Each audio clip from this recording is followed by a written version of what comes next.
What's up everyone, Patrick here, welcome back, and moving on to the next example. So given that x and y are negative integers and x is less than y, what type of number is going to be the following? So notice we have 5 expressions we're going to have to work with. Now this kind of example, it's actually not too bad to solve, but to explain it, it's a little bit difficult, but I'm going to try my best here. So first thing I would do with this kind of question is put both x and y on a number line so you could have a visual sense of what's going on. And then once you have that, I feel like it's easier to get into the expressions. So notice x and y, they're both going to be negative integers. And so they're going to be somewhere over here in this area to the left of 0.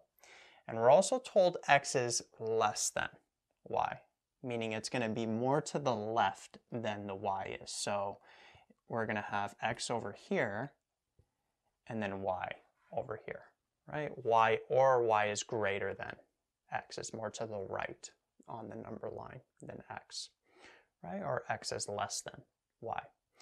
So what you can actually do here, if you want, is you can pick actual numbers to work. In this case, they're actually integers. And then use those numbers to get the actual values here to come up with a general conclusion. So for example, if we let x be -4 and let y be -2. And then we can work with these. So for example, A, we have x minus y. So what would happen is we'd have -4 minus -2, which would turn into -4 plus 2, which would end up being -2. So notice that this value, it's always going to be a negative integer, right? Whether we use -5 and -1, for example, or -6 and -5 here, these two, because this is going to be negative, it's going to turn into a positive always, no matter what you use here. And then the absolute value of this is always going to be less than the absolute value of this. So we're going to have a negative value plus a number that's not going to take that number past 0, right? Because this x value is always going to be less than that y value. And so no matter what numbers you pick, this is always going to end up being a negative integer. Now what about y minus x? So y minus x, what would happen is we'd have -2 minus -4, which would be -2 plus 4, which would give us +2. It would be a positive integer. So what we're doing is we're taking this and then adding the absolute value of this, which is going to take us past 0, no matter what we use. So let's say we had like -7 and -6 over here. -6 minus -7 would be -6 plus 7, which would give us +1.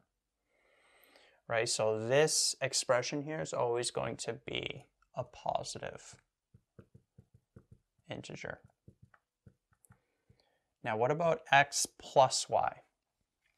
X plus y, that's going to be -4 plus -2. That's always going to be a negative integer, right? -4 plus -2. This is always going to turn into a negative. So we'd have a negative value minus a number, which would give us another negative number. So this is going to be a negative integer always, because both of these are negative. So when you add them up, it's going to give you an even more negative value. So x plus y, it's always going to be a negative integer. Now moving on to part D, we have this expression, we have x minus y over x plus y. So this one we're going to be able to go into a little bit more detail than these ones over here.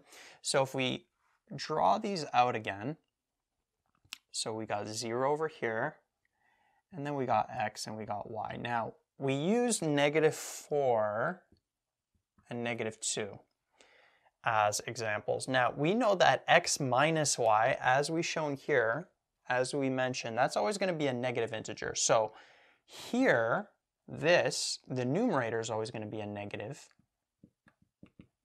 integer. And then notice that x plus y is also going to be a negative integer.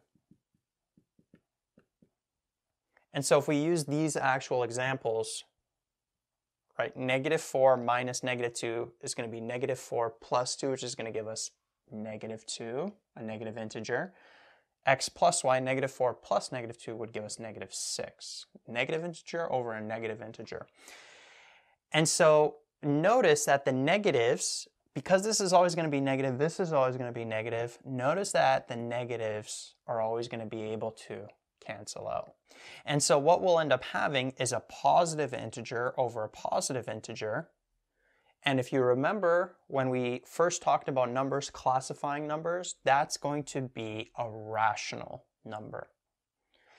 And so this here, we know it's always going to be a positive rational number. Okay, not necessarily an integer, because notice that in this example, 2 over 6, that's 1 over 3, that's not an integer, but it is a rational number. And then integers are part of rational numbers. Remember from the classification video, the numbers overview, which if you haven't watched, highly recommend you do, as you may be getting confused with the terminology I'm using here. Remember, we had rational numbers on that tree,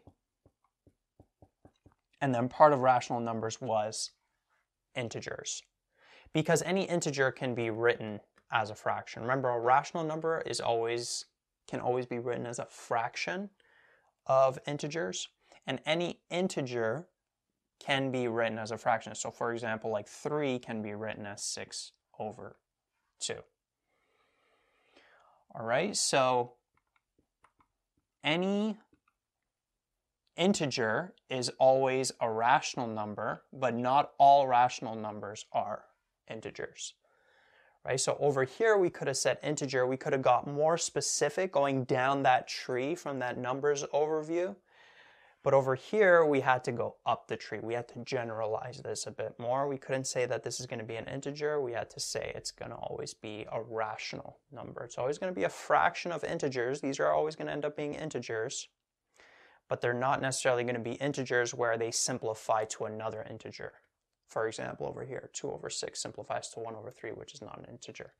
So we got to generalize this a bit more. It's always going to be a positive rational number, because we're going to have an integer over an integer, and the negatives are going to always cancel out over here, making it positive.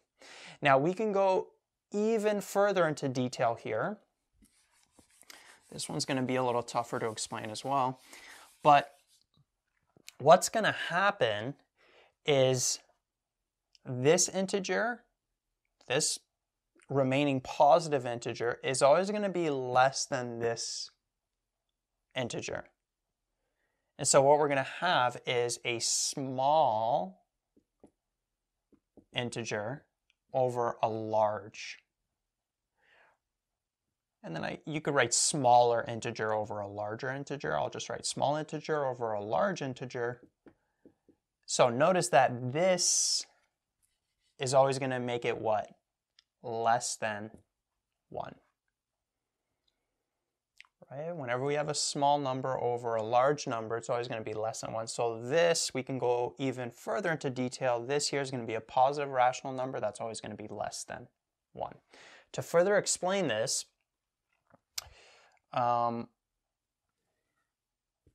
if we start with this x value,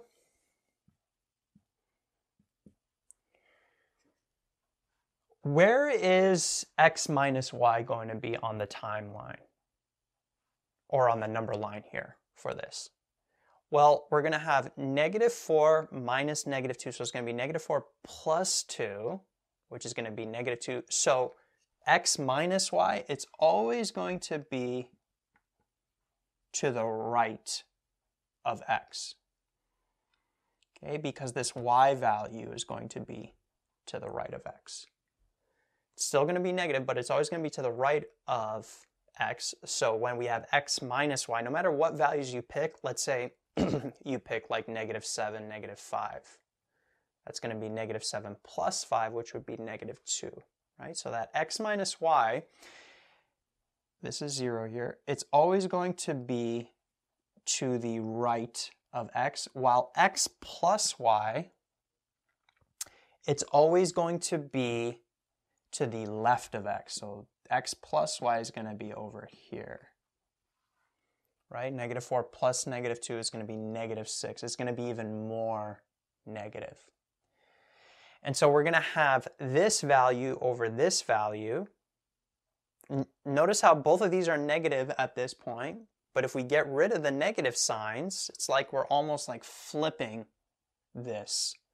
We're kind of reflecting it, where x minus y is going to be here, and then x plus y is going to be here. So this is always going to be smaller than that. Hopefully, there may be a better way to explain that. I'm trying my best here. As I mentioned at the beginning, this is going to be a little tough to explain. The point is that once you simplify this, the negatives cancel out, which would give you a positive. You're going to have an integer over an integer, which is going to give you a rational number. But this integer, this positive integer, is always going to be smaller than this integer, which is going to make it less than 1. Right? So the most detail that you could describe this number here, this expression, is a positive rational number that's going to be less than 1. And then part E, remaining part E, that's actually going to be pretty simple. More simple than part D, actually.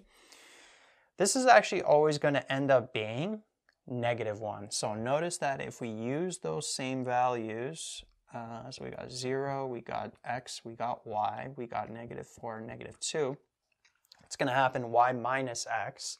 So we're going to have negative 2 minus negative 4 over negative 4 minus negative 2. So this would end up being negative 2 plus 4, which would give us positive 2. And then over here we'll have negative 4 minus negative 2, negative 4 plus 2, which would give us negative 2, which would be negative 1. No matter what pair of numbers you use, it's always going to be negative 1. You could actually show this generally. What you can do is you could factor out a negative from either the denominator or numerator. I'm going to factor it out from the numerator.